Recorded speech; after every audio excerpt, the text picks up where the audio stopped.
যোৱাকালি একচুৱেলি এটা ভিডিঅ' দেখা পালোঁ আমাৰ ইউপিএল নেতা হৰেকৃষ্ণ পাঠকৰ ফেচবুকত তেওঁ তাত মানে আমাৰ বিপিএফ দলৰ সভাপতি হাগ্ৰামা মহিলাদেৱৰ এখন ফটো লৈ আমাৰ মথনগুৰি সমষ্টিৰ প্ৰাৰ্থী আক্তাৰা বেগম বাইদেউ ডাঙৰীয়ানীৰ ফটোখন তেওঁ বিকৃত ৰূপত মানে ফেচবুকত মানে ভাইৰেল কৰিছে। গতিকে এইটো কাৰ্যক আমি বিপিএফ দলৰ পৰা তীব্ৰ ভাষাৰে আমি গৰিহণা দিছোঁ আৰু অনাগত দিনত যেন এই কাৰ্যৰ পৰা তেওঁ বিৰত থাকে, কাৰণ তেওঁ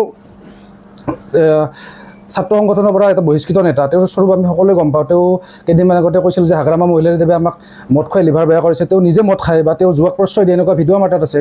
গতিকে আমি তেওঁক এইটোৱে আহ্বান জনাম যে এনেকুৱা নিকৃষ্ট কাণ্ড যেন ভৱিষ্যতে নকৰে। আৰু তেওঁৰ এই কাৰ্যৰ পৰা এটা বস্তু প্ৰতিফলিত হৈছে যে তেওঁ নাৰী জাতিক সন্মান নকৰে। গতিকে এনেকুৱা নেতাৰ পৰা যাতে সকলোৱে দূৰত থাকে, এইটো আমি আহ্বান জনাম।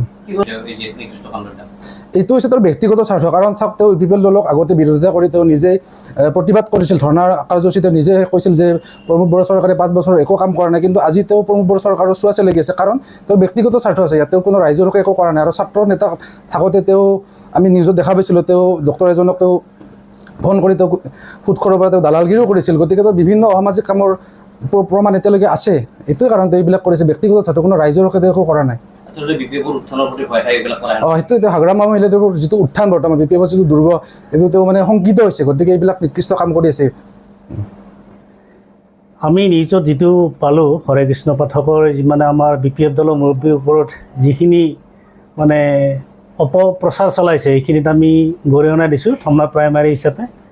আৰু তেওঁলোকে এইবাৰ আমাৰ BTCত বিপিএফ চৰকাৰ হ'ব বুলি তেওঁলোকে শংকিত হৈছে। আৰু বিশেষকৈ দিহিৰা সমষ্টিত আমি এইবাৰ বিপিএফ দলে জয়যুক্ত হোৱাটো আমাৰ 100% গেৰাণ্টি আছে।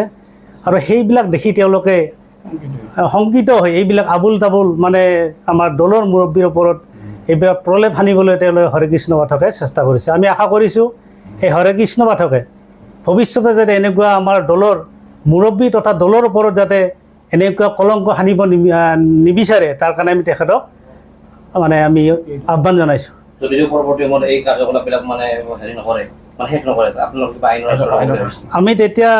আমি আইনৰ আশ্ৰয় ল'ম।